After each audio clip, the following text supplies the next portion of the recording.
È il giorno del silenzio e del dolore a Santa Margherita d'Adige. Nella chiesa della piccola frazione di Borgo Veneto la comunità si stringe ai figli e alla famiglia di Silvano Vigato, il 65enne trovato morto nella sua abitazione lo scorso 29 gennaio in circostanze misteriose, con ogni probabilità ucciso da un colpo di pistola che si è autoinferto. Un gesto estremo dai contorni ancora poco chiari. Accanto a lui, in fin di vita, la compagna 55enne.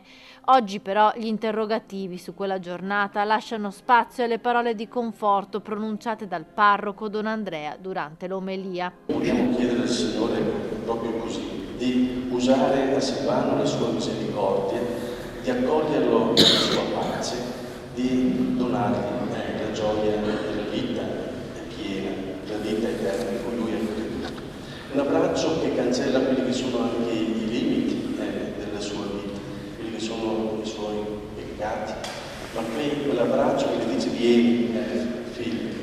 A concelebrare le esequie di Vigato c'era anche il fratello Don Maurizio che a nome di tutta la famiglia ha espresso il dolore del momento che stanno vivendo. Hai messo sulle nostre spalle una cruz pesantissima. Stiamo versando tante lacrime. Buono e generoso, lo ha ricordato il fratello, rivolgendo anche una preghiera alla compagna che ha rischiato di morire. Gremita la chiesa di Santa Margherita d'Adige, tanti amici e conoscenti che si sono stretti attorno ai figli di Silvano e anche alla figlia della compagna.